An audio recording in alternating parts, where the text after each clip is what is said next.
انبیاء کی تعلیمات کو محفوظ رکھا گیا جب تک اللہ نے چاہا۔ حضرت یوسف علیہ السلام کے مصر میں آنے کے بعد وقت چلا ہے آگے، اور جیسے آہستہ آہستہ فرعون غالب آ گیا بنی اسرائیل پر، تو پھر اللہ نے یعقوب علیہ السلام کی اولاد میں بنی اسرائیل میں نبی بھیجے جن کا نام موسیٰ علیہ السلام۔ موسیٰ علیہ السلام کو اللہ نے باقاعدہ تورات نام کی کتاب عطا فرمائی۔ آپ پہلے نبی ہیں جن کو باقاعدہ کتاب ملی، اور اس کتاب کا نام اللہ نے خود تجویز کیا، انا انزلنا التوراۃ فیہا ھدی ونور۔ اور ملی بھی کیسے، کیوں ملی؟ دنیا کی آبادی بہت بڑھ گئی، اللہ کی حکمت نے تقاضا کیا باقاعدہ ان کے پاس کوئی قانون ہونا چاہیے، کتاب ہونی چاہیے، صرف پیغمبر کی تعلیمات نہ ہو، اللہ کا کلام ان کے پاس کتاب کی شکل میں محفوظ ہونا چاہیے۔ اللہ نے کیسے عطا فرمایا تورات؟ حضرت موسیٰ علیہ السلام کو کوہ طور پہ بلایا گیا، جب فرعون کو غرق کر دیا، بنی اسرائیل کو حکومت ملی، تو اللہ تعالیٰ نے حضرت موسیٰ کو کوہ طور پہ بلا کے تختیوں پہ لکھی ہوئی تورات خود عطا فرمائی۔ کیسے اس کی کیفیت ہی اللہ ہی جانتا ہے،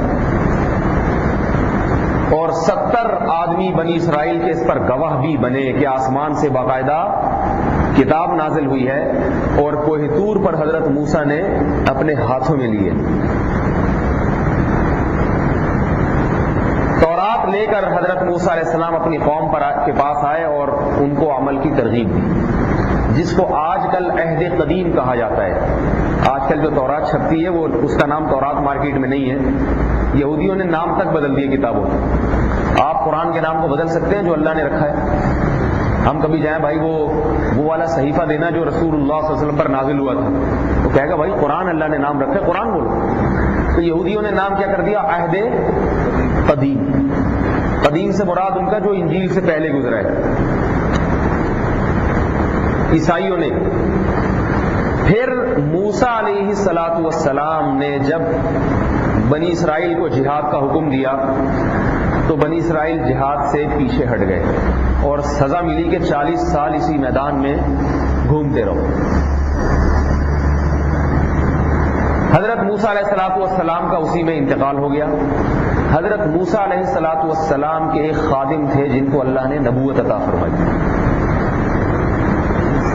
اور ان کے ذریعے بنی اسرائیل نے پھر ان کی قیادت میں جہاد کیا ہے۔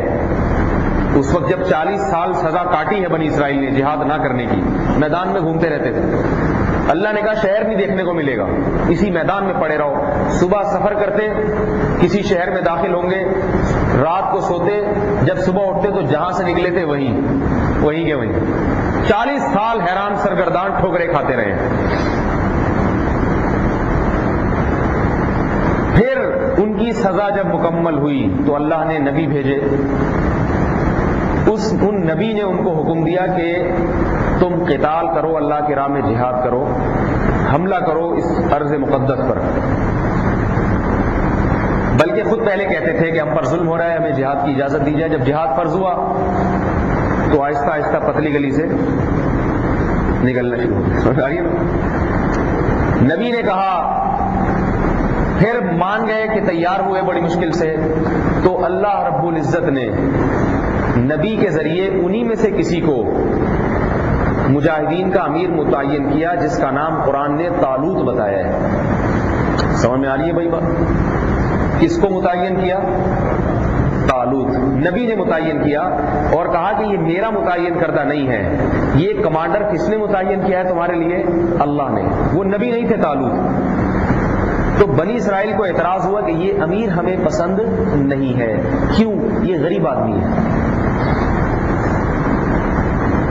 کیا اعتراض کیا بھائی؟ وَلَمْ يُؤْتِ سَاعَةً مِّنَ الْمَالِ، کہ اس کے پاس تو پیسے ہی نہیں۔ کوئی سیٹھ صاحب ہوتے ان کو ناظم بنایا جاتا، ان کو ہم پر کیا نام ہے کوئی حکومت دی جاتی، یہ غریب آدمی کو ہم مالداروں نے اعتراض کیا کہ ہم ایک غریب آدمی کی اتباع نہیں کر سکتے، دولت مند ہیں تو غریب کی بات کیسے مانیں؟ نبی نے کہا ان اللہ زادہ علیکم بسطۃ فی العلم والجسم، اللہ نے اس کو تم پر جسامت میں اور علم میں فضیلت عطا فرمائی ہے، اس کا علم بھی تم سے زیادہ، علم دین اللہ نے اور جنگی امور میں مہارت بھی دی ہے، صرف دین کا علم کافی نہیں ہے، علم سے جنگی امور میں مہارت دی، اور دوسرا جسم بھی طاقتور ہے۔ یہ دو چیزیں ہونی چاہیے جہادی کمانڈر کے لیے، یہ اللہ نے اس کو دی ہیں، لہذا اس کی اتباع کرو۔ خیر واقعہ لمبا ہے، میں جلدی جلدی سمیٹتا ہوں۔ پھر یہ میں بتا رہا ہوں کہ نبوت کیسے چلی ہے آگے اور کیسے آسمانی کتابیں آئی ہیں۔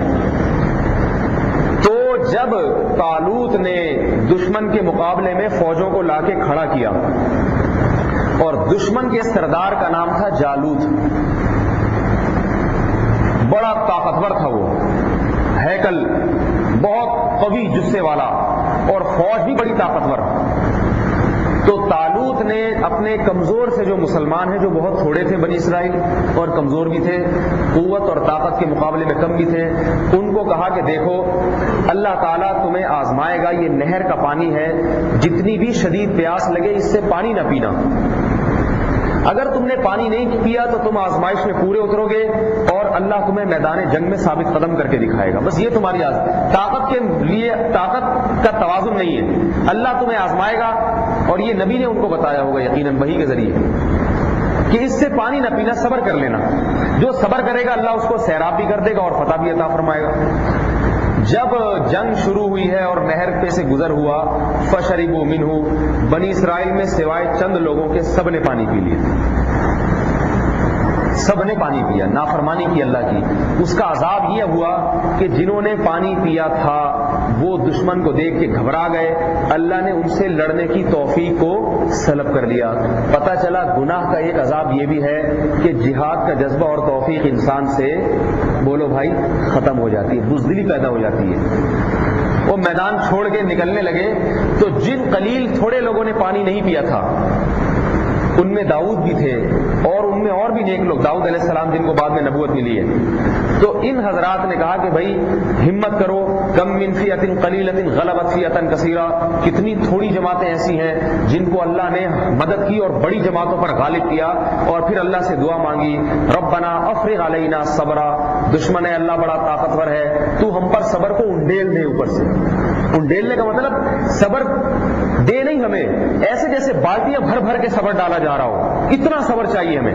وثبت اقدامنا، ہمارے قدم کو میدان جہاد میں جما دے، دشمن بہت طاقتور، ہمیں ڈر ہے قدم نہ اکھڑ جائے، اللہ سے دعا مانگی، اور پھر ان پر حملہ کیا دشمن، جالوت کے لشکر پہ حملہ کیا۔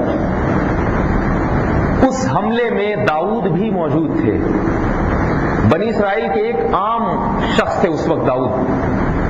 وقتل داؤد جالوت، داؤد نے یہ بہادری کی کہ دشمن کے امیر جالوت کا تعاقب کر کے اس کو قتل کیا۔